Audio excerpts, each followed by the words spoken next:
protocolo cafetero COVID-19 para fincas medianas y grandes, vamos a desarrollar esta reunión manejando dos momentos. Le doy la bienvenida al doctor Humberto Devia, que es el director de Servicios de Salud de Federación, quien ha sido el encargado y asignado por parte de la Federación para el diseño y la estructuración de los protocolos que se han venido implementando para toda la cadena productiva cafetera.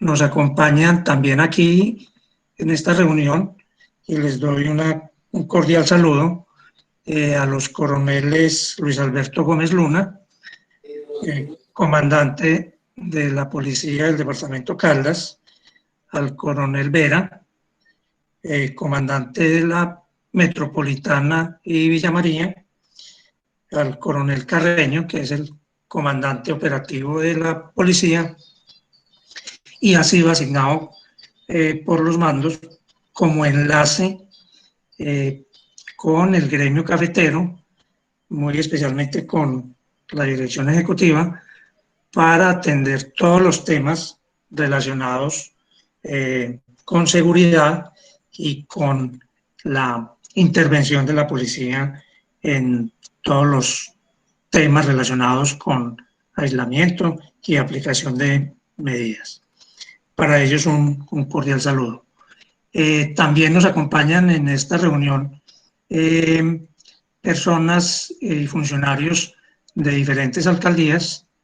Muy importante también su asistencia y participación en este foro, porque este es un tema que nos aplica a todos, tanto las instituciones como los caficultores, y en la medida que tengamos todos una debida comprensión de los alcances y la aplicación de los protocolos, pues vamos a poder atender efectivamente todo lo que allí se establece. Para todos ellos y usted un cordial saludo. Este foro o reunión, ¿cómo la vamos a desarrollar? El doctor Humberto Devia va a hacer una presentación que tiene una duración de unos 40 o 45 minutos, donde va a hacer un recorrido integral por todo lo establecido en el protocolo. Es muy importante que él haga la presentación, pero en la medida que se va desarrollando vamos a tener un segundo momento de esta reunión, y es poder responder o atender las diferentes inquietudes, preguntas, dudas o propuestas y planteamientos que surjan sobre este tema. La manera como lo vamos a hacer entonces es recordarles que esta herramienta, estas videoconferencias, tienen una herramienta que es el chat interno de esta reunión. Todos los que, en la medida que el doctor Humberto vaya realizando su presentación y vayan surgiendo preguntas o inquietudes de parte de los asistentes, pueden irlas formulando o escribiendo en el chat. Una vez el doctor Humberto termine su exposición, Luis Fernando, el líder de extensión departamental, entramos en ese momento a responder y atender todas las inquietudes que ustedes tengan sobre este tema. Las pueden formular en ese chat, las pueden ir escribiendo en la medida que se vaya desarrollando la reunión, y cuando entremos en esta parte de la reunión, Luis Fernando las va a ir leyendo y serán atendidas, por supuesto, por el doctor Humberto, si es un tema digamos, específico relacionado con los protocolos, pero también vamos a tener la oportunidad de intercambiar y sugerencias o planteamientos con los comandantes de la policía que nos acompañan en esta reunión y que consideramos de vital importancia también poder aclarar y analizar con ellos diferentes aspectos que tienen que ver con la aplicación y la utilización de estos protocolos y los temas de medidas de seguridad que atiende la policía. Entonces, le daría la palabra al doctor Humberto para que iniciemos entonces la reunión. Y bienvenidos todos nuevamente y gracias por su asistencia. Doctor Marco Tulio, muy buenas tardes. Buenas tardes a todos los miembros gremiales, a todos los productores de Caldas, a las personas que nos acompañan de las fuerzas militares, alcaldías. Vamos a tratar en estos 45 minutos rápidamente de tratar de generar el contexto sobre el planteamiento de la Federación Nacional de Cafeteros para efectos de la manera como podemos en la caficultura enfrentar la pandemia de COVID-19. Entonces, en este momento estoy colocando la presentación. Por favor, me confirman si la están viendo ya, doctor Marco Tulio. Sí, señor, ya está Perfecto. su presentación. Bueno, muy bien. Entonces, rápidamente quiero entrar en materia. El protocolo para COVID-19 para caficultores es una estrategia formada desde la Federación Nacional de Cafeteros en conjunto con el Ministerio de Salud y el Ministerio de Agricultura, un poco tratando de librar ese interés del Ministerio de velar por la salud y la vida de las personas, pero también sin desconocer el interés del Ministerio de Agricultura de mantener el desarrollo económico. Y en eso, pues, por supuesto, la federación coincide con ambos intereses y producto de un ejercicio concertado se generan las bases para la gestión de la bioseguridad en las fincas cafeteras pequeñas, medianas y grandes. Ese documento que preparó la Federación Nacional de Cafeteros fue llevado a nivel de resolución, es la resolución 678 de abril de 2020. Y esto es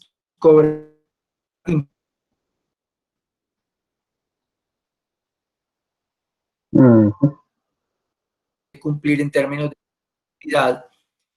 Existe el protocolo, la resolución 666 de abril de 2020, que es la que genera como el marco general para efectos de protocolos, pero recuerden que nosotros, los caficultores, tenemos nuestra propia resolución, la resolución 0678 de abril de 2020, que también puede entenderse como una adaptación de la finca cafetera de las directrices de bioseguridad que permitan el desarrollo en la finca de manera segura.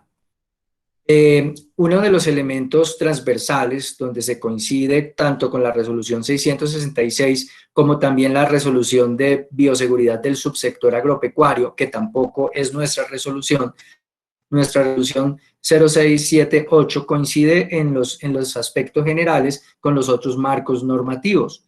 Y esto que estoy presentando en esta diapositiva representa los 5 pilares de la bioseguridad. Con estos 5 conceptos nos hemos defendido en la humanidad a través de toda la historia de las pandemias que hemos vivido.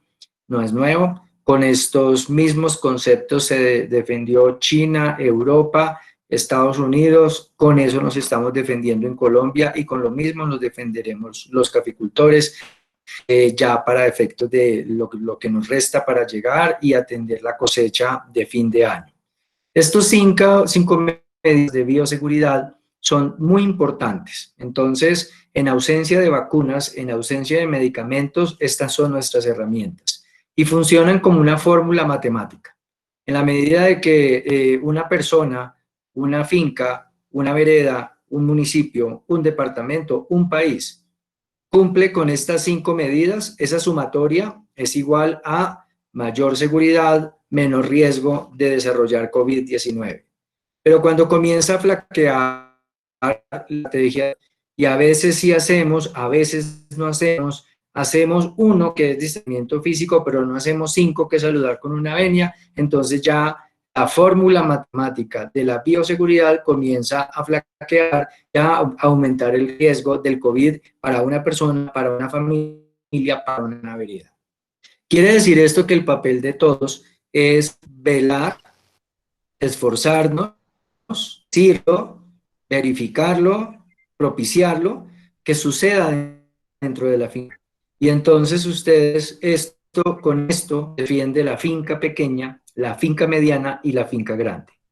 Hay unas medidas que tienen una trascendencia gigante a nivel de la finca, sobre todo a nivel de la finca mediana y grande. La primera, tal vez hoy, han ido ganando en importancia y reconocimiento, y la medida de bioseguridad que hoy va punteando en términos de impacto, de control, es el distanciamiento físico a 2 metros a la redonda, en todas partes, en el cuartel, o sea, camas a 2 metros.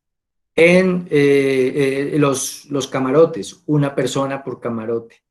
En el comedor, sillas a metros. En el cuarto de herramientas, fila de personas a 2 metros. Desplazándonos hacia el cultivo, todos manteniendo la distancia de 2 metros. Dentro del cultivo, repartiendo surcos para que las personas siempre mantengan una distancia de 2 metros. Y con lo que acabo de decir, ya ustedes, de hecho, ya hicieron esa cuenta, dijeron, ya no me cabe toda la gente que yo solía contratar en los cuarteles, porque se me redujo la capacidad, si pongo camas, y si por camarote pongo una sola persona, pues se me redujo la capacidad del cuartel al 20%, al 30%, ya no me caben en el, entonces me tocará en ese caso en los corredores de la finca. ¿Sí? Sí, señor. Doctor, me excusa un segundito, ¿por qué no revisa? Porque la presentación no se está proyectando. De pronto se la cerró. O la... Bueno. Sí, voy a sacar, a cerrarla y vuelvo y entro para ver qué se nació. Entonces, mientras tanto, como les iba, Perdóneme un segundito, doctor Humberto. Y para los participantes en la reunión, les solicito comedidamente cerrar las cámaras. Las cámaras congestionan las líneas y algunas personas que no tienen buena señal, pues se les cae la comunicación. Entonces es muy importante que todos permanezcan con las cámaras cerradas y los micrófonos, y solamente esté proyectada la presentación del doctor Humberto, que está haciendo la intervención.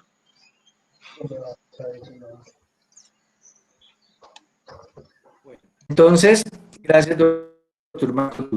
Como les iba comentando, entonces ese distanciamiento a 2 metros genera una reconsideración de las capacidades de los cuarteles, genera una reconsideración de la capacidad en el restaurante.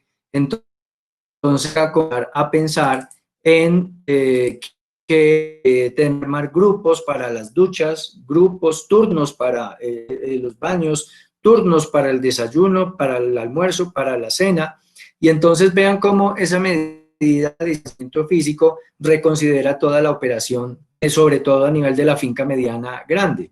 La finca pequeña, pues finalmente mantener el distanciamiento físico entre una recolección y una labor de finca que se hace normalmente con los miembros del día, de pronto en algunos momentos se llama algún familiar, al vecino de la misma vereda, que además gozan de la misma inmunidad. La mayoría de nuestros municipios cafeteros siguen siendo municipios no COVID, pues por supuesto que el escenario es otro. Pero en la finca media grande está, digamos, orientado. Doctor José Humberto, es que no se está viendo la presentación en pantalla sí, completa. Señor. La ingeniera de comunicaciones le va a dar las pautas. Adelante, Clemencia. Es que tenemos alguna otra persona que nos está compartiendo la pantalla, entonces nos quita la del doctor Devia. Ustedes, por favor, revisan.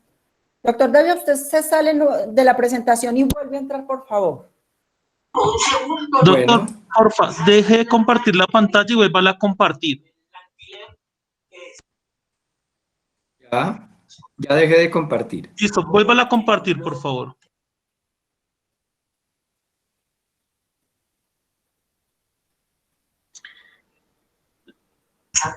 Listo, ahora sí, ya quedó y por favor la otra persona no la comparta porque si no pasa la del doctor Debbie a segundo plano. Y le recordamos a los amables asistentes apagar las cámaras para evitar interferencias durante la presentación. Muchas gracias.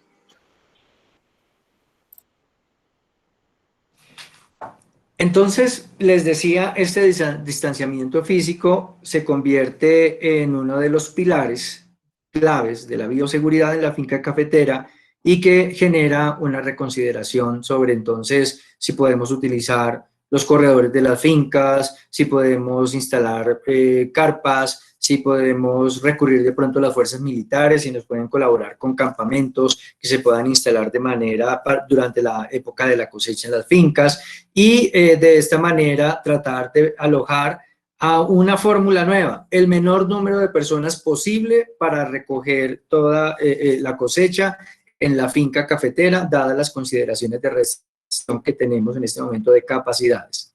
El uso de tapabocas, pues la recomendación es todas las personas deben utilizar tapabocas, tanto los recolectores, las personas que viven en la finca, el dueño de la finca, todos deben de utilizar permanentemente tapas. El tapabocas hay que usarlo muy bien. Cada vez ve como toda la gente con tapabocas, pero los tapabocas los sigue uno viendo en el mentón, en la frente. No, los tapabocas tienen que estar siempre cubriendo tanto la nariz como el mentón, entonces van desde el dorso nasal hasta el mentón. El lavado de manos debe de ser frecuente, entonces hagamos un acuerdo, al menos 5 veces al día.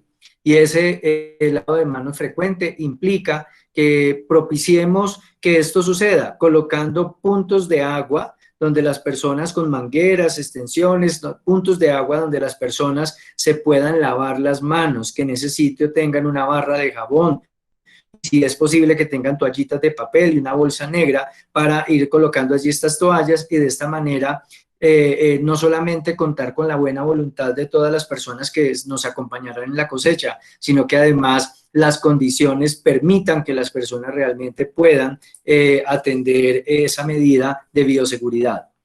La etiqueta al estornudar y toser, la etiqueta respiratoria, eso nombre un poco enredado y estirado, simplemente hace referencia a la nueva costumbre de estornudar y toser contra el pliegue del brazo.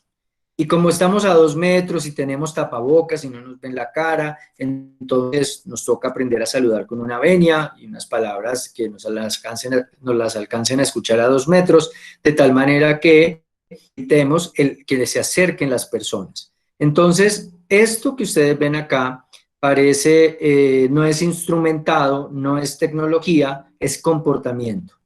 Entonces, resulta de bajo costo, resulta a la mano de todos, pero es todo un reto, porque en esto tenemos que ayudar a las personas para poder que cambien un estilo de vida, un comportamiento social histórico. Siempre nos enseñaron de la mano, muestre la cara, y ahora estamos diciendo ponga tapabocas, no de la mano, no se acerque. Entonces vea que estamos luchando contra la historia de la humanidad en términos del comportamiento social. Eso se convierte en todo un reto a nivel de la finca. Eso quiere decir que alguien en la finca tiene que, o mejor, varias personas en la finca tienen que tener roles asignados para poder garantizar que todas las personas que van a participar en la cosecha cafetera tengan este comportamiento de bioseguridad. Quiero hacer énfasis en que realmente con esto se está defendiendo el mundo entero, no nosotros en la caficultura. El mundo entero se ha estado defendiendo del COVID con estas 5 medidas y por lo tanto cada vez que tenemos una persona que no cumple, una familia que no cumple, una finca que no cumple, una vereda que no cumple, pues por ahí lo que está pasando es que hay una puerta de entrada para el virus a las fincas cafeteras. Coloco la foto de una persona, quiero representar a una persona adulta para hacer referencia al riesgo de los mayores de 60 años. sobre todo los 60 años que tienen comorbilidades, o sea, enfermedades asociadas, adicionales, como por ejemplo hipertensión arterial, diabetes, enfermedades pulmonares crónicas, bronquitis crónica, enfisema, cáncer. Esas patologías, cuando están presentes en personas mayores de 60 años, generan un riesgo muy grande cuando la persona se infecta y hace la COVID-19. Normalmente estas personas tienen que ser llevadas a unidades de cuidado intensivo con un alto riesgo de mortalidad. Por lo tanto, una invitación concreta y conociendo la participación que tienen, el porcentaje de cuánto eran los caficultores mayores de 60 años en la caficultura colombiana, pues decirles que esta vez necesitamos que los mayores de 60 años sean protegidos, que no hagan parte de los equipos de trabajo, que estas personas permanezcan en aislamiento en las fincas, porque por el riesgo que tienen de desarrollar la enfermedad de una manera grave. Por tanto, otras personas tendrán que asumir ese espacio que las personas mayores de 60 años no van a ocupar durante la cosecha. Y es aquí donde aparecen los jóvenes, donde aparecen los sobrinos, los hijos, los vecinos, donde aparecen todas aquellas personas que durante estos meses han tenido dificultad de poder desarrollar su actividad económica y hoy surge en la caficultura con este espacio una oportunidad para que tengan la manera de generar ingresos para sus familias. El día a día de la bioseguridad arranca desde cuando nos levantamos y lo primero que hay que hacer es evaluar el estado de salud. Y uno de los mecanismos a tener en cuenta es la toma de la temperatura. Adicionalmente a esto viene durante el día el lavado de manos frecuente, el uso permanente del tapabocas, el uso de los de protección individual que se utilizan normalmente en las labores agrícolas de la caficultura, mantener el distanciamiento a 2 metros en el punto de pesaje, mantener el distanciamiento a 2 metros en las zonas de descanso, mantener el distanciamiento a 2 metros en los surcos. Aquí ustedes ven unas personas que están recogiendo y están manteniendo esa distancia de 2 metros en el surco, y al finalizar la jornada, entonces la desinfección de todos los elementos que se utilizaron durante el día. Se puede utilizar agua jabonosa, se puede utilizar solución de hipoclorito de sodio y con esa misma solución desinfectar paredes, pisos, baños, duchas, el restaurante, mesas, sillas, vehículos, todas las partes que son manipuladas, de tal manera que cualquier virus que pudiera estar en esas superficies sea eliminado con el hipoclorito de sodio o las soluciones jabonosas. Aquí yo escribo caso sospechoso versus caso confirmado. Quiero solamente hacer alusión que cuando la finca es pequeña, el caso sospechoso y sus contactos hacen aislamiento en su habitación, en la habitación de su casa, en su finca. Entonces vean que el riesgo y la dinámica de la COVID-19 en la finca pequeña pues corre dentro de la cotidianidad. Ya protegimos a los mayores de 60 años, vamos a evitar que ellos se infecten. En caso de que suceda algo, pues serán unas personas más jóvenes que van a desarrollar la enfermedad de una manera más favorable y que van a hacer aislamiento dentro de su propia finca, y entonces el tema realmente se puede manejar. Para fortuna, el 96% de las fincas de Colombia son fincas pequeñas y van con este modelo de manejo de la enfermedad. Pero no pasa lo mismo con la finca grande o con la finca mediana grande. Yo coloco aquí la finca mediana pequeña. ¿A qué hago referencia con la finca mediana pequeña? Es esa finca que está como en ese límite entre la grande y la pequeña, porque podemos clasificarla por una característica. Pudiera llegar a pensar, para efectos de la cosecha, en evitar tener un cuartel. Y más bien dice, entonces yo más bien voy a operar como en la finca pequeña. Me va a costar trabajo porque conseguir toda la mano de obra en mi vereda seguramente sea difícil. Definitivamente no voy a poder contratar a los 2.000, siempre voy a contratar menos, pero voy a evitar tener un cuartel, y en caso de cualquier cosa que pase, pues yo sé que lo voy a poder manejar con los sospechosos y sus contactos haciendo las cuarentenas en sus propias casas.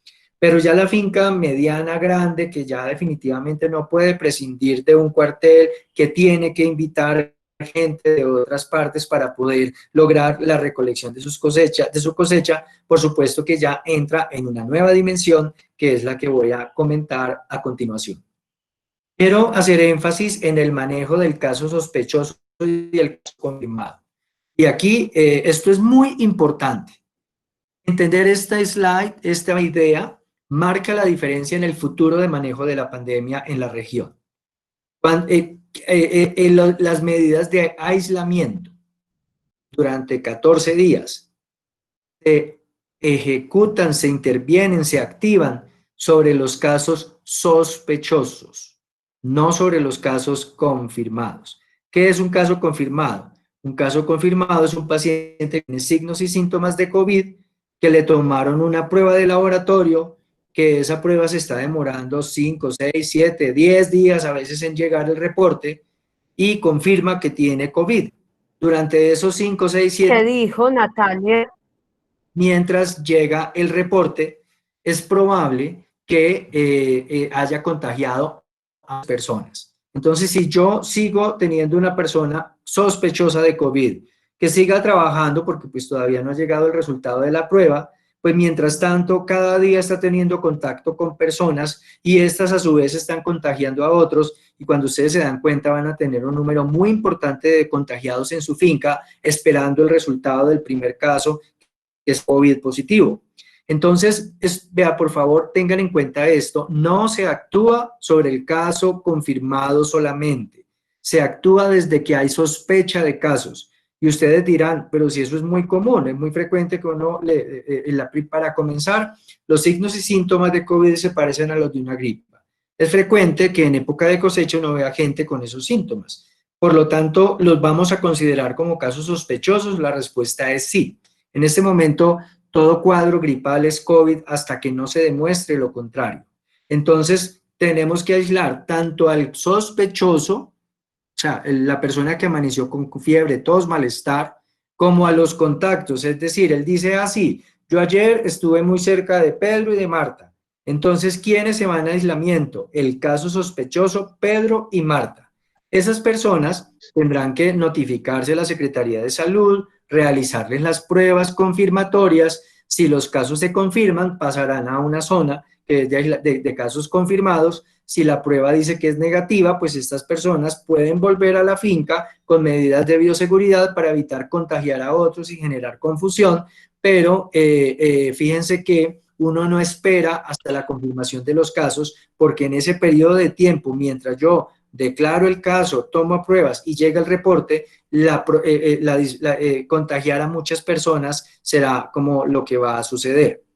Entonces, en este slide yo quiero mostrarles cómo serían dos escenarios, este y en el siguiente. Este es un escenario donde en esta gráfica yo pongo 4 casitas que hacen referencia a 4 fincas grandes, medianas. Entonces, cada una tiene que tener sus cuarteles donde hospeda a todos sus trabajadores, que ya, por cierto, tienen una capacidad reducida porque tenemos camas a 2 metros, pero adicionalmente deben de tener unos cuarteles de aislamiento. Esos casos sospechosos y sus contactos y los casos confirmados deben de permanecer en el cuartel de aislamiento. Entonces, ya ustedes pensarán, bueno, creo que si lo estaba pensando que tenía un reto, ahora voy a tener un reto mayor. Pero adicionalmente se necesitan personas para que atiendan a esos casos que están en los cuarteles de aislamiento. Y esas personas tienen que tener tapabocas, cofias, batas, guantes, protectores respiratorios. Son las personas que les dan la comida y entonces ellos tienen que ir hasta cierto sitio donde les pasan la comida de los sospechosos o de los enfermos, y los ponen en las ventanitas y las personas comen y devuelven la loza y a los que lavar la parte y hay que desinfectarla y hay que colocarle agua caliente. Y entonces vea que esto comienza a pasar, que la vocación de la finca cafetera, que es hacia la producción de café, comienza a aparecer ya como una institución de salud, con enfermos, con personas vestidas como ustedes lo ven en los hospitales para atender a unos enfermos de una enfermedad que es contagiosa. Entonces ahí se comienza a complicar la situación porque esa no es la vocación de la finca cafetera. Lo que la finca cafetera se sabe hacer es producir café, no atender enfermos. Entonces esto resulta un poco complejo. Entendiendo esa realidad, surge entonces este planteamiento.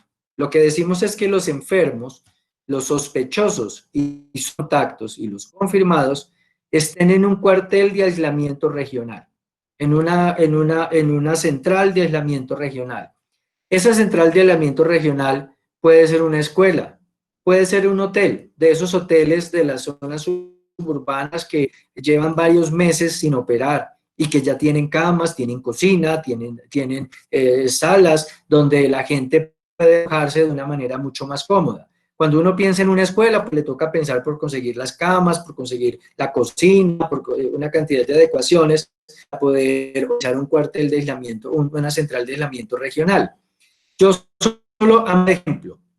Todos conocen la concentración de la Fundación Manuel Mejía en Naranjal.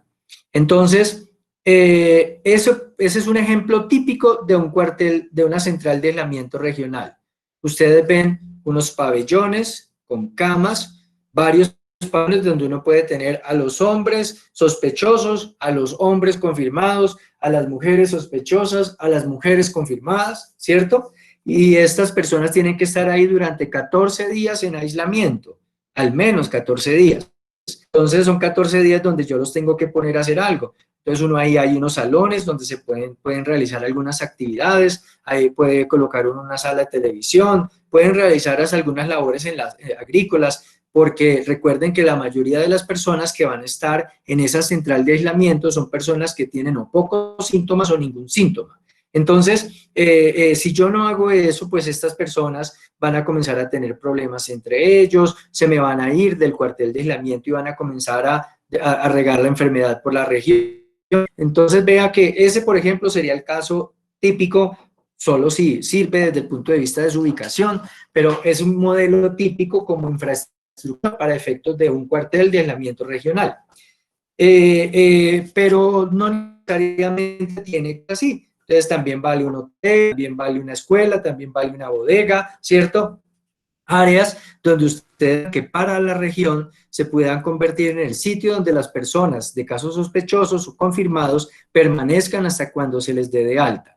De esa manera ustedes ven nuevamente la foto que les mostré en el anterior slide, que está dedicada a la agricultura, está dedicada a la caficultura y no está dedicada a la prestación de servicios porque se hizo extracción de la situación de casos sospechosos y confirmados a una central de aislamiento regional. De esta manera también evitamos los encuarentenamientos de la finca, evitamos que la enfermedad se siga regando y de esta manera podemos desarrollar la labor de la cosecha de una manera muchísimo más segura, cada cual en su rol. Estas centrales de aislamiento regional deben de comportar unas extensiones de la prestación de servicios de los hospitales locales. Entonces, uno puede pensar en cuarteles de aislamiento para regiones, y una región pueden ser 1, 2, 3 municipios que tienen una zona en común. Y entonces uno podría pensar que además esta central de aislamiento que tiene que ser atendida por médicos y enfermeras fueran los mismos equipos de turnos de esos hospitales de la región y, por ejemplo, en un modelo de 14 días de trabajo con 14 días de salida a vigilancia más 14 días de descanso, pues se pudieran rotar entre 3, 4 hospitales de la región y de esta manera mantener el equipo asistencial que se requiere para brindarle el cuidado a las personas que están siendo atendidas en la central de aislamiento regional. Esto dentro de las coberturas del Plan Obligatorio de Salud del régimen contributivo y del régimen subsidiado. Por primera vez recuerden que el artículo 14 del decreto 538 de abril de 2020 establece un reconocimiento de 7 salarios mínimos diarios legales vigentes para las personas afiliadas al régimen subsidiado que tienen confirmación de COVID y que cumplen con el aislamiento preventivo.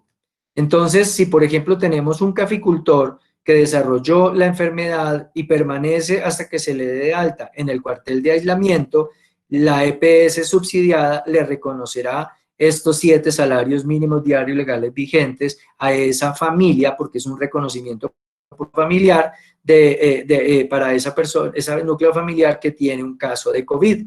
Sobre esto, como es un poco complejo entenderlo desde la implementación, ya se le dirigieron derechos de petición al señor ministro de Salud y Protección Social y a la directora del ADRES para que nos expliquen cómo es la manera como se va a hacer este reconocimiento a los afiliados al régimen subsidiado, que claramente el responsable de pagarlo es la EPS subsidiada. Estas personas que llegan a hacer las labores de recolección, es importante que pasen por unos filtros que es lo que ya hemos visto en varios departamentos cafeteros, que tienen unas zonas dentro del plan cosecha, unas zonas de registro de los recolectores. Y en ese registro el recolector declara su condición de salud, la edad, la afiliación a una EPS del subsidiado, o en algunos poquitos casos puede darse del contributivo en calidad de beneficiario, y de esta manera podemos tomar temperatura y clasificar el riesgo de esa persona y adicionalmente determinar si podemos entenderlo como una persona libre de COVID, como para que ingrese a la cafetera a realizar sus labores. Y esto va de la mano con los puestos de control, donde participan activamente las fuerzas militares, donde participa la Policía Nacional y que además se articula con el cumplimiento de las medidas de toques de queda, picos y géneros y otras decisiones que restrinjan la movilidad de las personas durante la época de la cosecha para evitar que los casos de contagio se comiencen a incrementar. Por supuesto que requiere una articulación con los rectores del Servicio Público de Salud, como la Secretaría de Salud Municipal, las alcaldías municipales, la Gobernación Departamental con su Secretaría de Salud Departamental, y lo que acaban de ver ustedes en este conjunto es una coordinación interinstitucional, intersectorial de lo público y lo privado para dar respuesta a un modelo gerencial de la gestión de COVID en la caficultura colombiana, propuesta para la época de la cosecha de fin de año. Estas regiones que ustedes pueden decir, bueno, vamos a tener una región, voy a poner un ejemplo, en Villa María, Chinchiná, Manizales, en torno a la Fundación Manuel Mejía, la concentración. Entonces, esa región, lo que sugerimos es que tenga un gerente de COVID. Este gerente de COVID preferiblemente es una persona formada en el área de la salud con habilidades administrativas, un médico, una enfermera profesional que tiene su especialización en gerencia de servicios de salud y cualquiera de estas, especializaciones en áreas administrativas que les permita tener un manejo, la visión tanto asistencial como administrativa y gerencial de la situación de COVID. Y por supuesto, para poder hacer una gestión inteligente de esta condición comunitaria, valernos de un sistema de información que nos permita saber quiénes son los recolectores, cuántos amanecieron hoy con signos y síntomas, si ya están en el cuartel de aislamiento regional, si ya les tomaron la prueba, si se confirmaron, si se recuperaron, si se remitieron o si hubo fallecimientos.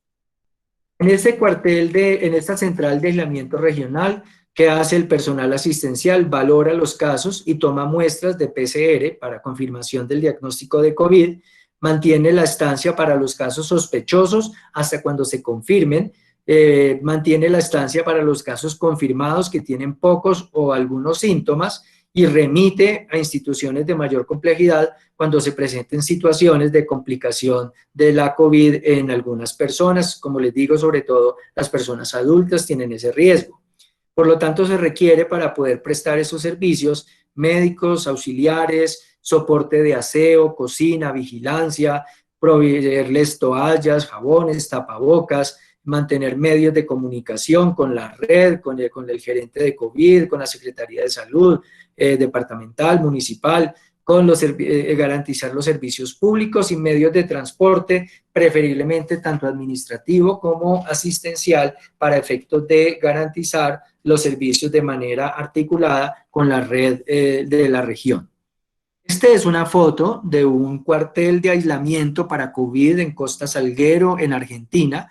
Como ustedes ven, no con aparatos, son camitas separadas a más de 2 metros, canecas con bolsas rojas para los residuos, donde se puede cortizar, separar los sospechosos confirmados, los hombres, las mujeres, y de esta manera estas personas permanecen en estos sitios hasta tanto se les da de alta por la negativización de sus pruebas. Un poco entendiéndolo a nivel macro, podríamos entender que se pueden tener varias regiones. En un departamento se pueden tener, por ejemplo, Huila está pensando, esta mañana tuvimos reunión con el secretario de Salud Departamental del Huila, están pensando en una región centro, una región sur. Antioquia tiene ya 2 regiones, la región de Salgar, de Concordia, de Betulia y otra región también compuesta con varios municipios, Andes y otros municipios. Risaralda está pensando también en una región incluso puede tener municipios de Calde, municipios de Risaralda, eso no tiene ningún inconveniente, porque son municipios pues limítrofes que confluyen en una zona que resulta equidistante para toda esa región. Estamos hablando con ustedes para que puedan ir como pensando cómo podrían ser esas centrales de aislamiento regional, donde deberían de estar ubicadas, si es una, si en 2, dependiendo de las necesidades que ustedes identifiquen. De esas distintas regiones, pues manejan una sola plataforma informática, hay gerentes de COVID para cada una de las regiones y se puede mantener un direccionamiento desde la Federación Nacional de Cafeteros y esto en un manejo articulado con el Ministerio de Salud y con el Ministerio de Agricultura. También con el Ministerio de Salud ya hicimos acercamientos, porque si bien el Ministerio no ha planteado los modelos de centrales de aislamiento regional para nuestro país, en las comunicaciones informales que hemos mantenido con ellos hasta el momento, han visto con muy buenos ojos este tipo de planteamiento y están interesados en que trabajemos en el tema para además poder aportar con directrices desde el Ministerio que nos permitan articular de manera justa la estrategia. Para efectos de sistemas de información, nosotros tenemos una fortuna. La fortuna es que el SICA, el Sistema de Información Cafetero, está montado sobre una plataforma que se llama ARGIS, de un proveedor que se llama ESRI, que es el mismo proveedor del sistema de información del Johns Hopkins, es el mismo de Coronap, es el mismo del sistema de información para COVID de Cundinamarca, de Bogotá, perdón, de Medellín. Y también ustedes ven acá en el tercero están las fuerzas militares. Esto es también lo que lo está usando Cenipalma y Fedepalma. Y entonces con esta misma imagen que ustedes tal vez ya la han visto en los reportes del Johns Hopkins, pues nosotros podemos tener mapeado cómo se está comportando, discúlpenme, cómo se está comportando se me perdió la imagen, bueno, cómo se está comportando la enfermedad en nuestra región y de esta manera saber qué está pasando con los enfermos y sus contactos. Ya vuelvo aquí a la presentación porque se me perdió al colocar el link. Bueno, entonces con esto les quiero decir que realmente contamos con elementos importantes para poder garantizar que podamos gerenciar de manera apropiada la situación de COVID en nuestras regiones. Aquí rápidamente un poco cómo sería la dinámica. Comienzan a llegar dentro de unas 10 semanas, comienzan a llegar los recolectores, entonces habría que hacer un proceso de inducción preenganche, donde les explicamos los pilares de la bioseguridad, por qué necesitamos contar con su disciplina, por qué no queremos estar con personas que no nos ayuden a mantener la bioseguridad. Una vez cubren, pasa esa función y en esto podemos vincular al SENA, podemos vincular a las universidades, formaciones tecnológicas, distintos tipos de recursos que nos puedan apoyar en este proceso. Entonces, en el proceso de inscripción y valorar el riesgo, que si contamos con la herramienta, pues se ingresan los datos y con esto se hace una formulación de riesgo, lo cual nos pueda permitir proteger a una persona. Por ejemplo, si alguien dice yo tengo 70 años y yo tengo hipertensión y estoy en un tratamiento de cáncer, pues es el momento de decirle a esta persona, tenemos que cuidarlo y si lo llevamos al contingente de trabajo va a correr el riesgo de enfermarse, incluso de un desenlace que no queremos ni mencionarlo. Entonces es el momento de proteger a las personas adultas y a las personas con riesgos. Cuando ya una persona está habilitada, pues se puede incluso carnetizar. Si fuera posible que nos dijera yo voy para la finca X, entonces se puede asignar la finca Lo que he podido leer es que los recolectores tienen smartphone, es que incluso cuando no hay wifi en el cultivo se prefieren irse para otra finca donde sí hay. Entonces digamos que eso nos genera una facilidad, es que pudiéramos descargar en sus celulares la aplicación que permita reportar el estado diario de salud y de una manera inteligente desde el gerenciamiento de la estrategia poder saber en cuál finca tenemos casos sospechosos y poder garantizar que se están dando todos los flujos de información. Eso no quiere decir que al interior de la finca todos los días no se pregunte ni se tome la temperatura, porque son dos, digamos, intervenciones de búsqueda activa de casos que es necesario desarrollar. Si se presentan casos sospechosos, pues habría que llevarlos a esta central de aislamiento regional y allí se harán los ejercicios de pruebas de laboratorio para confirmar casos. De pronto toque remitir pacientes porque se complican, pero todo esto puede estar acompañada con una herramienta informática que nos permita saber cuántos recolectores tenemos, cuántos en función de su riesgo, en qué condición de salud está, si son sospechosos, si están confirmados, si fueron remitidos, si están recuperados, y contar con las mismas estadísticas que ustedes han escuchado, por ejemplo, del presidente de la República. Entonces, esto es un poco como la estructura del sistema de información para COVID que se podría montar. Sobre esto, pues ya estamos hablando, digamos que hay el aval desde la gerencia de la federación y ya entramos en contacto con el proveedor y estamos viendo a ver cómo lo podemos habilitar para que definitivamente pudiera ser nuestra informático. Y quiero hacer la presentación para poder dar la oportunidad a que hagan sus preguntas y en la medida de lo posible poder responderlas de manera justa. Muchísimas gracias.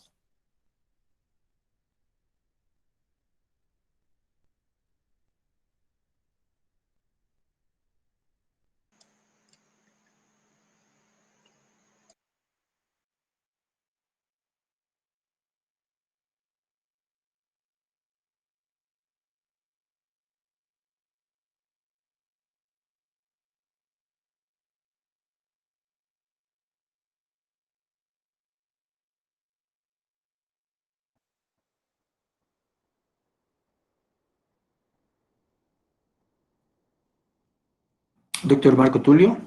Sí, señor. Sí, listo. Luis, ¿ya tiene clasificadas ahí las preguntas o las vamos? Sí, señor, ya tenemos aquí un número de... Bien, para Luis, entonces vamos dándole la lectura a las preguntas. Ok, gracias, doctor. El señor Fernando Botero pregunta, ¿cuál es el protocolo de casos positivos en fincas? Sí, señor. Cuando ustedes tengan casos sospechosos, lo que estamos planteando acá es que estas personas sean remitidas a la central de aislamiento regional. Allí tendrán que ser valorados y se les realizarían pruebas confirmatorias, pruebas de PCR-RT para efectos de confirmar COVID. En caso de que tengamos confirmación de casos, en la presentación les decía, debemos de remitir ese centro a los casos sospechosos y a sus contactos. Entonces uno entendería que si lo logramos en este modelo, llevar al sospechoso y sus contactos a la central de aislamiento regional, quedó la finca libre de sospechosos y contactos y puede continuar con su operación. Cuando uno no lo hace así, entonces queda con casos sospechosos y contactos y confirmados dentro de la finca. Y entonces entra en un proceso de encuarentenamiento la finca. Cuando uno habla de encuarentenamiento, es en cuarentena la cosecha, los vehículos, las personas, es decir, hasta que todos estén libres de casos, lo cual podría ser muy grave para efectos de las fincas. Entonces, en este caso, obrar con el modelo gerencial de COVID, que uno pueda hacer extracción de los casos sospechosos y confirmados, permitiría que las fincas pudieran seguir operando de manera normal intensificando las medidas de bioseguridad para asegurarse de que no se presenten más casos de contagio dentro de la finca. Ok, doctor Devia. Pregunta Fernando Botero. El protocolo de caso positivo que viva en la vereda y haya ido a trabajar a la finca. Claro, ese es como el escenario muy común en la finca pequeña, en la finca mediana pequeña, y algunos de los recolectores, por supuesto, en la finca grande pueden tener esa situación. Entonces, digamos que la ventaja, o sea, ¿cuál es la diferencia? ¿Por qué se actúa de una forma o de otra? Es que cuando el recolector viene, por ejemplo, del Ay, Cauca, puede voy a hablar. decir algo, Ella lo se escucha. acerca a las fincas de Caldas a hacer su labor de recolección, pues nosotros al momento de decirle devuélvase, le estamos diciendo no sabemos en qué condición de enfermedad, segundo, monte en transportes públicos, el riesgo de que contagie a otras personas, el riesgo de que se complique, y esas son situaciones que no podemos asumir. Entonces, cuando es una persona de la región, pues fácilmente puede uno optar porque se haga el encuarentenamiento en su finca, en su casa, en la vereda, en la región donde trabaja. Pero cuando se trata de personas que vienen de otras regiones, que habitan en cuarteles, por supuesto, toca pensar en los cuarteles de aislamiento o en la central de aislamiento regional, que sería como la medida recomendada. Correcto, doctor Devia. El señor Ricardo Botero pregunta, ¿las memorias de esta charla las podemos tener para transmitirla a nuestro personal? Sí, claro que sí. Esta presentación yo la puedo dejar a disposición del doctor Marco Tulio y que se haga la replicación que corresponda. De hecho, entiendo que la actividad se está grabando. Así es, doctor Devia. Para usted y para todos los que están presentes, la actividad se está grabando y como usted lo menciona, tanto la presentación como esta grabación se puede transmitir a los caficultores que la requieren. De la Alcaldía de Palestina informan que es importante notificar casos sospechosos o positivos de COVID a una entidad de salud y Dirección Local de Salud Municipal para hacer seguimiento y parar la cadena de transmisión.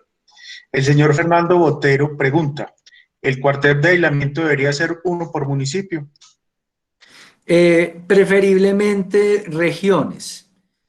Cuando se piensa en un cuartel de aislamiento por municipio, el manejo se vuelve bastante complejo. También esperamos que no tengamos que entrar, estas son de esas cosas que uno dice, ojalá la montemos y no la usemos. Ustedes han visto, por ejemplo, cómo en muchos hospitales de nuestro país se ha ampliado la capacidad de prestación de servicios, se han hecho adecuaciones, instalaciones. Ustedes han visto que aquí con un pabellón con muchas unidades y respiradores, unidades de cuidado intensivo. Ojalá no lo usemos. Entonces, cuando uno piensa en un cuartel por municipio, pues realmente hay un desgaste muy grande desde el punto de vista de la logística, de la instalación, que de pronto no se ha utilizado. Entonces, para efectos de optimización de los recursos y de los esfuerzos de todos los actores, sería recomendable que pensaran en cuarteles de aislamiento por regiones. Gracias, doctor Devia. Fernando Botero pregunta, en los últimos años se ha utilizado mano de obra venezolana. ¿A ellos también los cubre el sistema de salud o no los debemos de contratar? Sí, la mano de obra venezolana tiene acceso al régimen subsidiado. Eso es muy importante tenerlo en cuenta. Para tener acceso al régimen subsidiado, ellos tienen que hacer unos ejercicios de legalización.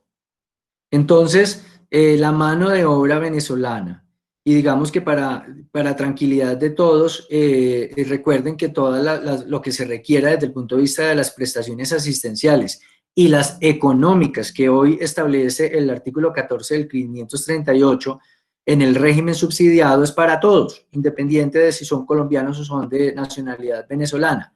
Siempre hayan legalizado su situación y se hayan inscrito para participar en el régimen subsidiado.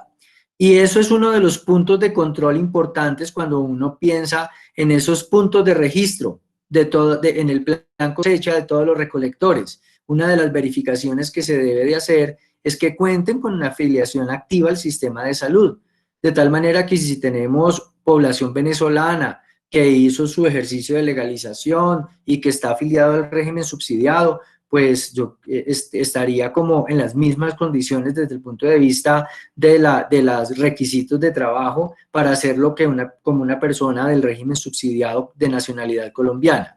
Pero si la persona de nacionalidad venezolana no ha hecho las diligencias pertinentes, por supuesto que no es una persona que pueda participar en el régimen subsidiado y vamos a tener dificultades pues, sobre cómo se van a financiar los servicios de salud de esta población cuando se presente un evento. Entonces vean que esa es otra de las virtudes de tener puntos de registro que le permiten a uno controlar toda esta situación.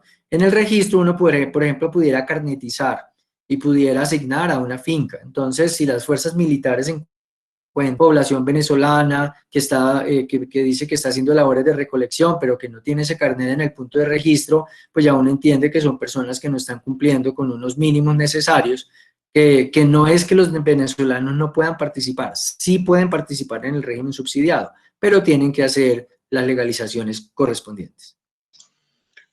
El señor Eduardo Mejía pregunta, la vida nos cambió y los seres humanos estamos aprendiendo a vivir muy diferente. ¿Cómo se debe manejar la salud mental ante tanta amenaza y cambio de vida? Sí, esa pregunta es muy importante porque sin duda tenemos un reto en términos del comportamiento, digamos, de la esfera mental de todas las personas, tanto de los pobres como de los recolectores, de los grandes, de los medianos, de los pequeños, porque definitivamente vivimos en una situación de incertidumbre. No sabemos esto hasta cuándo va, no sabemos si va a ser peor, no sabemos cómo nos va a ir durante la cosecha. Entonces vea que tenemos una situación ahí bastante compleja. ¿Qué es lo recomendable? Intensificar la gestión de comunicación en torno al COVID. Vincular a esas personas activas de la comunidad, a las mujeres y los grupos de mujeres, a los jóvenes y los grupos de jóvenes, a ustedes los líderes gremiales, a ustedes que muchas veces también juegan el papel de líderes de juntas de acción comunal, es decir, todas estas actores de la sociedad que tienen algún tipo de organización deben de hacerse parte de la solución. Tenemos que brindar información a la gente, información justa, información veraz, información que esté completamente documentada. Sobre eso desde la Federación Nacional de Cafeteros hemos estado trabajando. Ustedes tienen la manera de contar con programas radiales del profesor Yarumo, Amanecer Cafetero, tenemos programas de televisión, videoclips, mensajes de WhatsApp, videos en WhatsApp. Bueno, hay mucha información que hay que seguir trabajando porque en la medida que mantengamos a la gente enterada,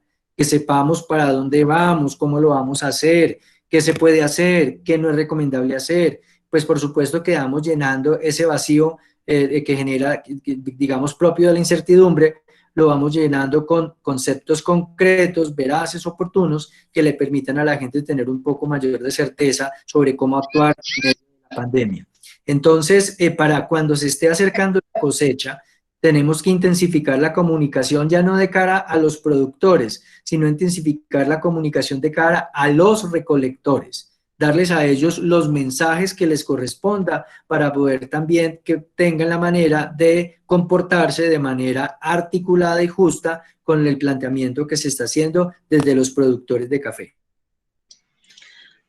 Gracias, doctor Devia. Guillermo León García Ramírez pregunta, ¿sería bueno carnetizar a los recolectores revisados que entran a la región para que con esa base poderlos contratar? ¿Es posible? Sí, un ejercicio así ya se hizo en otro departamento en la cosecha de mitad de año. Es posible hacerlo. Y se trata para efectos del control, toma muchísimo valor. Esto es un instrumento que, por ejemplo, las fuerzas militares podrían usarlo para efectos de poder preguntar, venga, muéstreme usted quién es y muéstreme que yo vengo a cosecha, entonces muéstreme pues para qué finca fue asignado, si le hicieron o no el control. Y en ese momento de control, ya les decía a ustedes, uno verifica riesgo, comorbilidad, estado de salud, toma temperatura, afiliación a la EPS.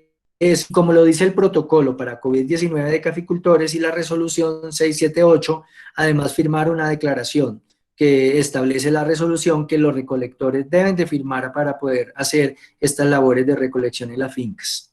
Entonces, es un momento muy propicio para poder generar un instrumento de captura de información y de identificación que lo deben de portar los recolectores, y cuando se encuentren con puntos de control de la Policía Nacional, pues puedan entonces, vamos a tener una mayor capacidad de tomar decisiones frente a las personas que están circulando por la región cafetera. Muy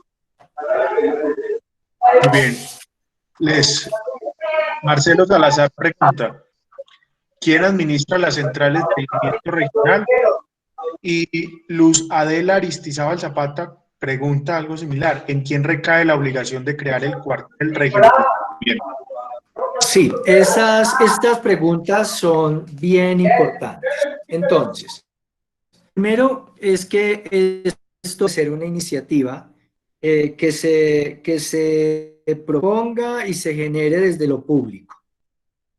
Es decir, esto es un tema de alcaldes, de secretarios de salud, de gobernador, de secretario departamental, que se puede hacer que tiene que ver con el aseguramiento y poder ver cómo esa extensión de los servicios de salud para los casos sospechosos y para los casos confirmados, cómo además pueden hacer parte de la prestación de los servicios a cargo del contributivo y el subsidiado.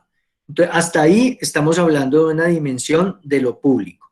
Pero por supuesto que, ya les decía a ustedes, hay unos temas por decir algo, vamos a alquilar un hotel. Entonces lo necesitamos 3 meses para la labor de la cosecha. Además de alquilarlo, pues hay un tema pues de manutención, un tema de elementos de seguridad, porque allá también hay que mantener el distanciamiento a 2 metros, lavarse las manos, usar tapabocas, entonces son insumos que hay que tener. Se requiere además seguridad, pues es un sitio donde se pueden presentar problemas de orden público, donde el recolector puede aburrirse y se va del cuartel. Entonces mire que aquí esto no o sea que la respuesta es, ¿quiénes deben de participar en la estructuración de la central de aislamiento regional? Lo público y lo privado. Los productores, la Federación de Cafeteros, la alcaldía, la Secretaría de Salud, el hospital local. Por ejemplo, el recurso humano pudiera ser extensión del hospital y por turnos cubrir todo el periodo que opere la central de aislamiento regional. Entonces, vean que claramente la respuesta es todos ponen para efectos de una manera coordinada, para efectos de la instalación y mantenimiento de la central de aislamiento regional. Sería lo ideal. Muy bien. Marcelo Salazar pregunta, ¿es posible que los comités de cafeteros construyan una señalética y se pueda colgar en las páginas web para que los cafeteros la puedan descargar?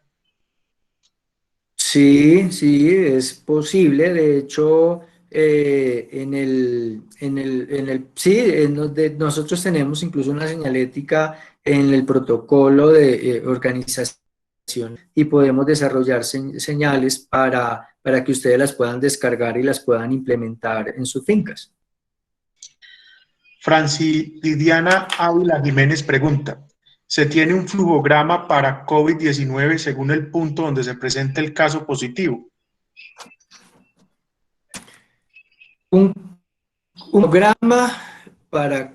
realmente no comprendo el alcance de la pregunta. Un cronograma para COVID-19. Se la repito. Se sí. tiene un flujograma para COVID-19 según el punto donde se presenta el caso positivo. Sí, ahora sí la palabra hizo la diferencia. Sí, claro que sí. Entonces, un poco lo que se da, independiente de que el caso se presente en la finca grande, mediana, pequeña, como alguien uno de los asistentes lo indicó, el caso tiene que ser reportado a la Secretaría de Salud, a la institución local. Reportado el caso, esta persona que está presentando síntomas, signos y sus contactos tienen que ser separados del resto del equipo. y tienen que ser llevados a aislamiento, ya sea dentro de la finca, si no se adopta la modalidad de la central de aislamiento regional o en la central de aislamiento regional. Esto implica el siguiente paso, que es la valoración de los casos y la toma de muestras de laboratorio para efectos de la confirmación del diagnóstico. Los casos que se descarten porque las pruebas son negativas pueden volver a las fincas manteniendo las medidas de bioseguridad y evitando el contagio de otros, preferiblemente que estén separados, pero ya no con esa rigurosidad que se requería cuando uno tenía casos de COVID dentro de la finca. Y los casos confirmados, independiente de qué tan sintomáticos están, permanecen en la central de aislamiento hasta tanto se complican y en ese caso son remitidos a un hospital de mayor complejidad para continuar con su atención. Y la idea es que todos estos momentos sean acompañados con el sistema de información que estamos gestionando. Gracias, doctor Devia. José Ignacio Botero pregunta, una finca mediana o grande que tiene varias casas, si alguna queda en cuarentena, las otras casas pueden dar el apoyo para coger el café de la casa que queda en cuarentena. Sí, hay que entender que cuando uno tiene casos dentro de una finca y tiene sus contactos, entonces si se puede separar ese equipo de personas que tienen sospecha, pues digamos que la finca puede continuar operando. De mantenerlos ahí toca aislar la finca, nada entra, nada sale y entra solamente lo que se necesita desde el punto de vista de insumos, mercado, cosas básicas. Entonces, la idea es que otra cosa sería que uno separara, aislara todo el contingente, todos los que están en la finca y los otros entraran a brindar apoyo. Eso podría hacerse, pero haciendo primero unas labores de desinfección y brindando un periodo de cuarentena después de la desinfección de 72 horas en la finca para poder reiniciar la operación. Muy bien. Doctor Devia, tenemos otras 3 preguntas. Juan Pablo García Bayer pregunta, para finca grande que necesita más de 60 recolectores en cosecha, ¿con tomar el nombre, cédula y temperatura de cada recolector es suficiente? El protocolo para COVID-19 tiene un cuestionario. Un cuestionario que incluye preguntas adicionales al nombre, la cédula, el número del celular de contacto, la procedencia. Cuando se escribió el protocolo, teníamos una situación compleja en la Dorada Caldas. Entonces, por ejemplo, dice el protocolo que cuando se tengan procedencias de sitios de alta incidencia de casos, hoy no solamente la Dorada, hay más sitios que tienen alta incidencia de casos, tendría que pensarse un poco sobre la posibilidad de recibir gente de determinada región. Además, tiene que declarar si la persona padece enfermedades como hipertensión, diabetes, cáncer, si está en tratamiento con medicamentos inmunosupresores y debe de firmarlo.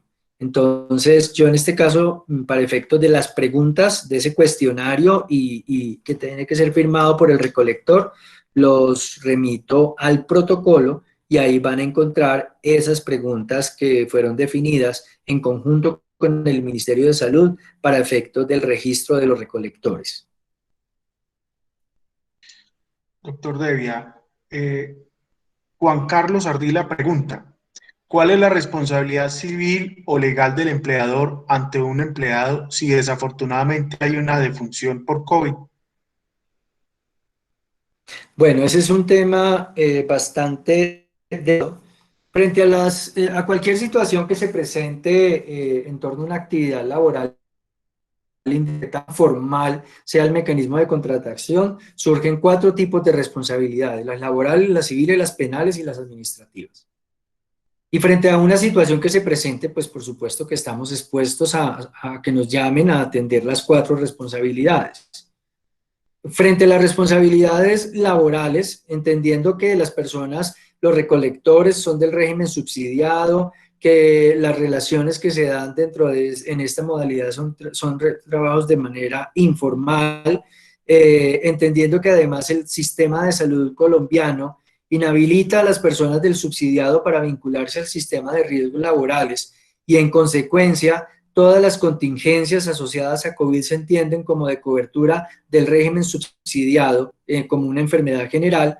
Uno entendería que el tema de la responsabilidad desde lo laboral, tanto en las prestaciones asistenciales, médicos, enfermeras, UCIs, ambulancias, como las económicas, lo que hoy se establece de manera temporal, los 7 días de reconocimiento, está atendida, esa responsabilidad.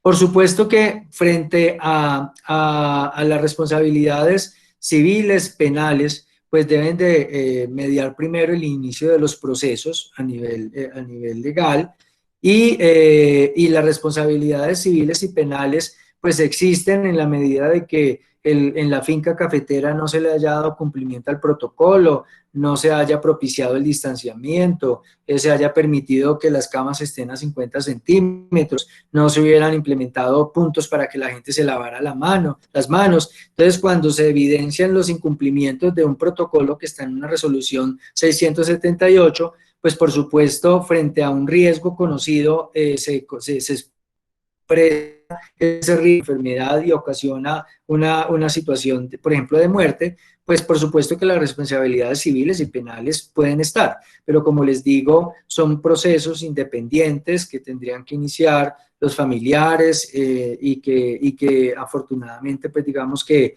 todavía estamos en un momento donde esto ocurre de manera poco frecuente. Doctor Devia, Alirio Marín pregunta, ¿cuál es la financiación de las centrales de aislamiento? Sí, les decía hace un momento que aquí es como todos ponen, entonces se pueden distribuir frente a todos los momentos de la operación de la central de aislamiento regional responsables para su financiación. Entonces, por decir algo, alguien dice, yo alquilo, la alcaldía puede decir, yo pongo la escuela, yo pongo el polideportivo, otro actor dice, yo pongo la hotelería, el hospital dice, yo pongo el recurso humano, las pruebas, las enfermeras, los médicos. Otro actor dice que pueden ser desde lo privado, los productores dicen nosotros nos encargamos, no sé, de la manutención, la policía dice yo pongo la seguridad. Entonces se trata de que sea todos ponen de manera organizada para garantizar que funcione. Muy bien, doctor Devia. Tenemos otras 2 preguntas. La Pastorcita pregunta, si la Federación Nacional de Cafeteros carnetiza a los recolectores, exactamente cómo ayudaría esto a las fincas y qué información contiene este carnet. Sobre quién carnet, esto puede ser un ejercicio además, no precisamente cabeza, puede hacerlo y apoya, y el sistema de información puede ser desde la Federación Nacional de Cafeteros, pero esto puede ser una iniciativa desde lo público de carnetización de recolectores por cada ente territorial. Y la información, pues, debe tener una información básica, como por ejemplo el nombre completo, el número de identificación, la EPS a la cual se encuentre afiliado esa persona, y si fuera posible, en qué finca va a ir a trabajar, por ejemplo, aunque uno sabe de la movilidad.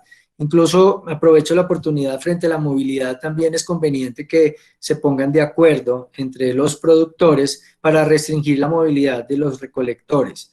Todos conocemos del recolector que desayuna en una finca, almuerza en otra y cena en la otra. Entonces, por ejemplo, sería bueno que hicieran acuerdos entre productores de que solo se recibe, por ejemplo, gente los sábados. De esta manera, ya los recolectores saben que no se van a mover entre semana y que eso hasta el sábado que pueden, porque nadie está recibiendo gente entre semana. Y lo digo ¿por qué? Porque es que esos movimientos lo que hacen es propiciar los contagios.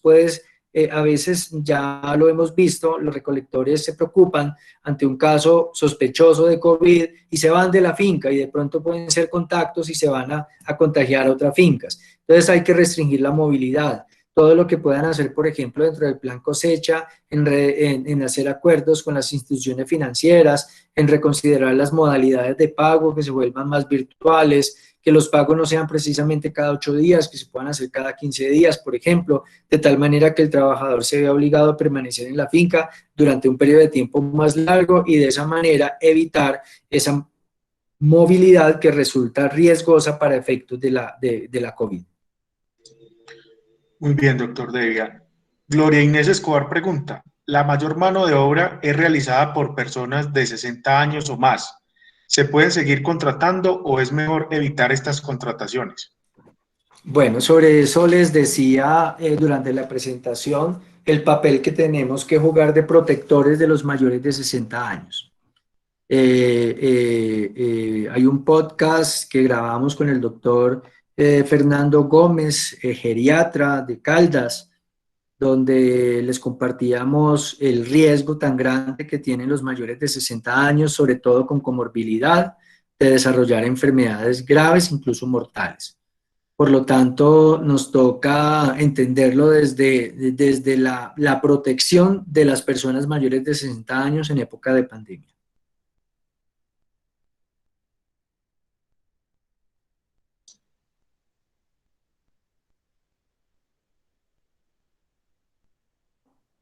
Doctor Devia. ¿Señor? Ok. Sí, señor. Rodolfo Adolfo Acevedo Campo pregunta, ¿qué ocurre cuando las personas que laboran son del CISBEN y resulta un caso sospechoso de contagio en alguno de ellos? Es un poco lo que les trata. Hoy Colombia es un país en cobertura universal, desde hace varios años. Entonces, hay un ejercicio de legalización de la participación en el sistema que todas las personas están obligadas a hacer, entendiendo que el país ha alcanzado la dimensión de la cobertura universal. O sea, hoy uno entiende una situación de no tener definida su participación en el sistema, no sé, para un venezolano que acabó de llegar, para una persona para un recién nacido que todavía no le han y eso que también ya tiene cobertura, que no han tramitado el registro civil, pero para efectos de nuestras relaciones de trabajo, de la misma dimensión de la informalidad, lo mínimo que se tiene que buscar es que las personas al menos tengan definida su participación en el régimen subsidiado. Doctor Devia, estas son las preguntas, no vemos más en el chat, pues para el caso suyo agradecerle su amable participación. Le doy paso al doctor Marco Tulio para que haga los comentarios. Muy bien, muy completa la presentación, doctor Humberto, muy agradecido. Se atendieron todas las inquietudes que formularon los asistentes. A todos, muchas gracias por su participación y asistencia y una feliz tarde.